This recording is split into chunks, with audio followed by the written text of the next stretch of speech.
Welcome to the 2025 Mazda CX-50. It's the newest addition to Mazda's line of stylish, driver-focused crossovers.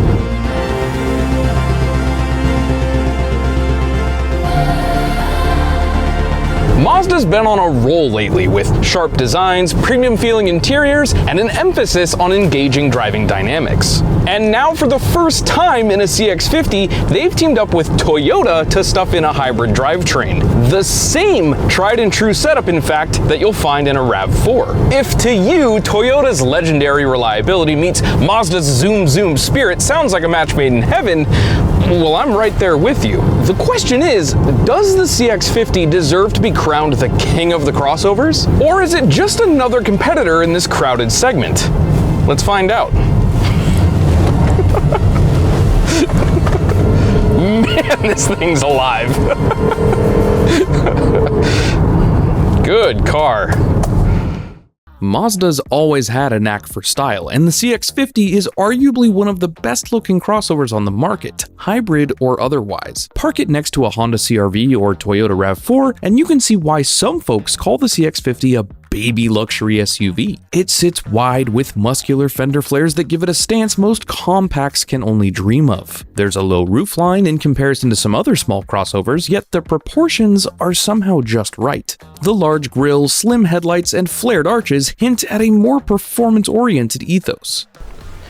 And even if you never take it off-roading, these sculpted lines promise at least some off-road credibility. I mean, just look at those hips! Despite that sleek silhouette, the CX-50 Hybrid is roomier inside than you might expect. One of Mazda's greatest tricks is making a crossover look compact and sporty on the outside, yet surprisingly spacious on the inside. You get around 31 cubic feet with the seats up, and you still get a pretty flat load floor when you drop them down. It looks smaller and more squatted than its competitors, but by the numbers, it really isn't. It's got slightly less cargo room than a CR-V or a RAV4, but overall passenger volume bests them both. I love the rounded headlamp signatures, and the turn signals have this cool fade-out effect instead of an abrupt, old boring on-off blink. There are tiny details all over this car that add a bit of whimsy and class. Yes, it's peppered with black cladding around the wheel arches for a slightly rugged vibe. Some folks don't love that look, but I think they actually fit this car really well, and fit the character of the CX-50 better than I expected when seen in person. If you value a stylish crossover that won't get lost in a sea of anonymous blobs in the supermarket parking lot, you're in luck. The CX-50 stands out before you even step inside. And that's all before we mention this gorgeous soul red paint. I have just two small styling critiques, and they are the sort of upside down mustache that I think sticks out just a bit too far, and the fact that the vents in the rear bumper, well, really aren't vents at all, they're strictly cosmetic. But even with those, this crossover looks fantastic. Look, Mazda knows how to build an engine. I mean, this is the company that figured out the rotary and gave us the legendary RX-7 and the 787B. They've got a whole line of impressive Skyactiv engines, and who could forget the 1.8-liter K6? And that's if we just completely gloss over the frankly excellent turbocharged straight-six found under the hood of cars like the CX-90. Mazda is fully capable of building an excellent power plant. But under the hood of the CX-50 Hybrid lives a transversely mounted 2.5-liter Atkinson cycle 4-cylinder paired with an eCVT. Not just a similar one, but the exact unit found in the RAV4 Hybrid. That means it's good for 219 horsepower combined, and it's one of the most proven hybrid drivetrains on the market. While it's true it's not quite as punchy as Mazda's own turbocharged 2.5-liter, which makes up to 256 horsepower, it's definitely stronger off the line than the base non-turbo engine. There's also an electric motor driving the rear axle, so you get automatic all-wheel drive, even if it's more on-demand than a mechanically linked system. The transmission is a planetary gear eCVT, a design Toyota's been refining for over 2 decades. The huge upshot here? reliability, smooth power delivery, and no rubber band droning like older CVTs can inflict. Yes, if you floor it, the engine will rev up and hold that RPM until you get up to speed. That's completely normal in a hybrid, and less annoying here than in many others thanks to clever tuning. And you can expect around 37 to 39 miles per gallon combined, depending on your driving habits and whether you're in the city or out on the open highway. Most owners are seeing mid to high 30s in mixed driving, which, for a roomy all-wheel drive crossover, is pretty stellar. If you're used to the old non-hybrid CX-5 or CX-50 that struggles to top the mid-20s in miles per gallon, the difference is huge. Also, like Toyota's hybrids, there's a dedicated button for EV mode that lets you creep around on electric power alone. It's perfect for the school drop-off or rolling silently out of your neighborhood in the early morning. Don't expect miles of battery-only driving. It's basically a short-range feature for low speeds and light loads. But it's still nice to have, and it does actually engage EV-only mode automatically more often than you might expect. Not that you can really tell unless you're paying attention to the subtle notification in the instrument cluster because it's virtually unnoticeable. That's a good thing. Now, is it strange for Mazda to borrow an engine from Toyota instead of using one of their own newly developed hybrid drivetrains? Well, maybe. But the CX-50 is built in the exact same plant as the Toyota Corolla Cross, and because of that partnership, with access to an existing engine that perfectly fits engineering targets, it seems to make a lot of sense to me. The result is a power plant that's bulletproof, efficient, and seamlessly integrated, and this pairing works surprisingly well here. Now, if there's one thing Mazda's become known for in recent years, that's punching way above their weight in terms of interior quality. And the CX-50 is no exception. There are soft touch surfaces, tasteful stitching, and subtle metallic trim everywhere. The seats can be had in supple leather with perforations and a premium feel that gets you closer to a Lexus or Acura than your typical mainstream crossover. Even the steering wheel has a clean design with real metal-like accents instead of cheap plastic, and it feels excellent in the hand. Unfortunately though, it's not heated in this model. You do get heated and ventilated seats though. The driving position is comfortable with good visibility, and the back seats offer decent legroom. Maybe not class leading, but definitely usable by adults. And as mentioned, cargo space is quite good, around 31 cubic feet behind the second row, and folding the seats flat yields over 56 cubic feet for bigger hauls, and I could totally pull off sleeping back there in a pinch. Mazda has always done a good job of throwing in sort of whimsical touches into their cars. Like I mentioned, the turn signals fade out softly, and the chimes and warning beeps have a more pleasant tone than standard harsh beeps in other brands. Even the infotainment startup graphics have a more designer aesthetic, and these small touches help the CX-50 hybrid feel a bit more special. All the switchgear and buttons in here feel fantastic, and frankly, there's just not much to complain about in here. Now, Mazda's infotainment system remains divisive. The screen is perched high up on the dash, but it isn't a touchscreen when you're in Mazda's native interface, though it turns into a touchscreen when using Apple CarPlay or Android Auto. Instead, you navigate with a rotary dial and surrounding buttons near the shifter. Some folks love it because they don't have to reach forward and try to target icons on a bumpy road. Others find it kind of cumbersome. Personally, I don't mind it. There's a small learning curve here, but you get used to it quickly, and for the most part, it works very well. Just be aware the screen might feel a little farther away than you'd like if you prefer to use the touchscreen. If you can live with that, the rest of the in-cabin experience is fantastic. Supportive seats, relatively good sound insulation, and an overall feeling that you're in a premium product. As for tech and features, you get adaptive cruise control with stop-and-go functionality, lane keeping assist, blind spot monitoring, rear cross traffic alert, and automatic emergency braking. Mazda's suite of systems called iActive Sense is generally pretty smooth and not overly intrusive. It's not quite hands-off autonomy, but it's definitely modern enough to compete with cars in its class. There's a physical button to switch things off. It's worth noting, though, that the system switched itself off 2 separate occasions during my week of driving it. Once in heavy rain and once on a cold morning where everything was frosted over, but it came back and worked normally after conditions improved. In higher trims like this one, you can get a heads-up display that projects speed and navigation information onto the windshield. It's not something you always see in crossovers at this price, so it adds some more of that upmarket luxury flair. As for audio,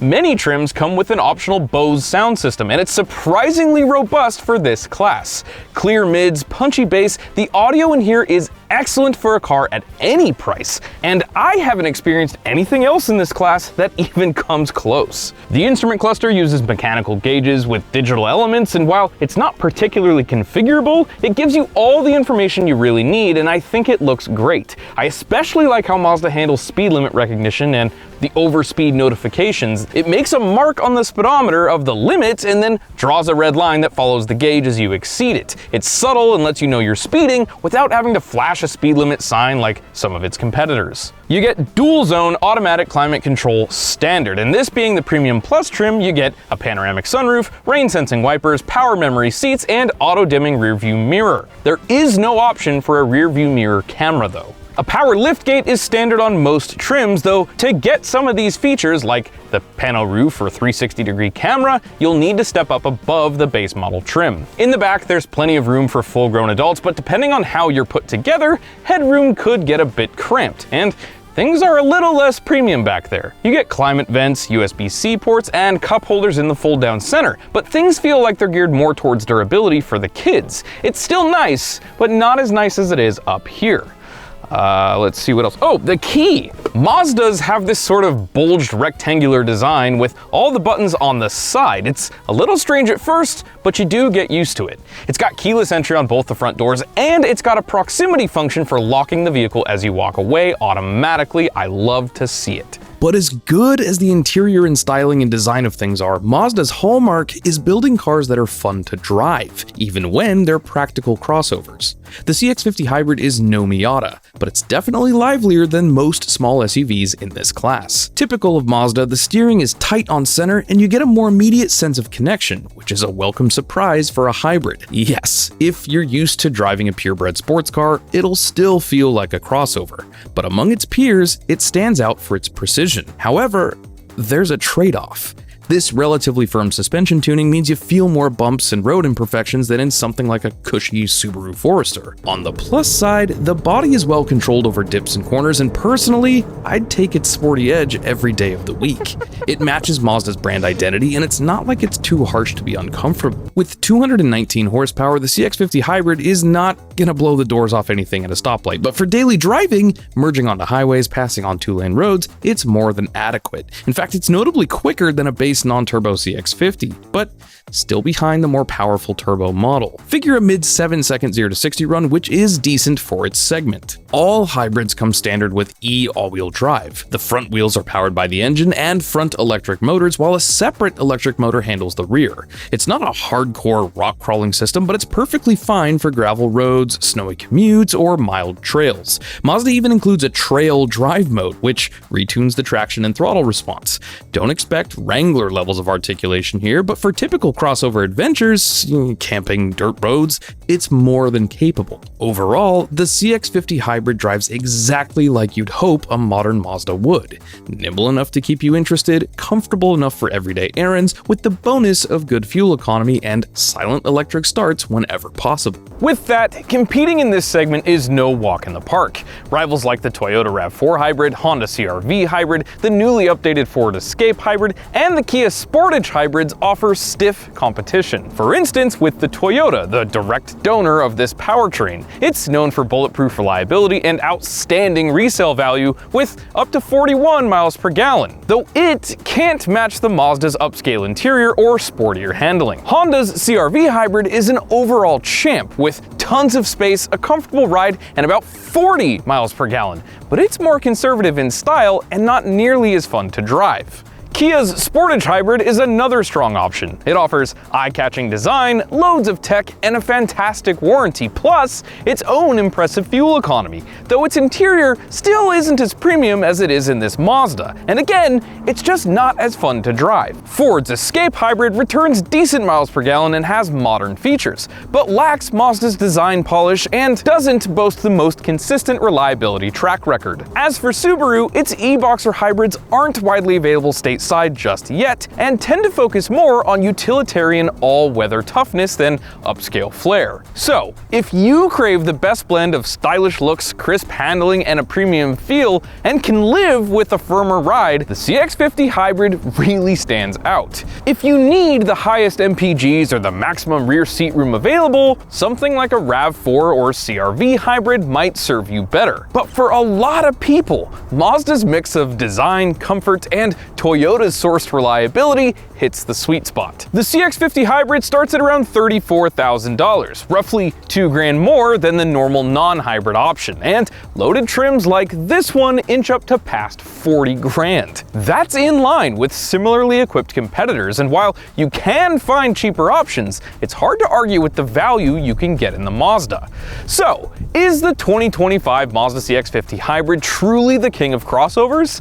Well, it's one of the best looking crossovers on the road, with a cabin that feels borderline upscale thanks to high quality materials and thoughtful details. It's borrowing Toyota's hybrid drivetrain that yields stellar reliability, nearly 40 miles to the gallon, and excellent hybrid tuning. And again, it's no Miata, but among small SUVs, it's impressively engaging. Precise steering and Mazda's chassis calibration here are excellent. The drawbacks are that dial-based infotainment system isn't going to be for everyone, and the ride is a bit on the firm side, and overall interior and cargo space might lag behind a few rivals.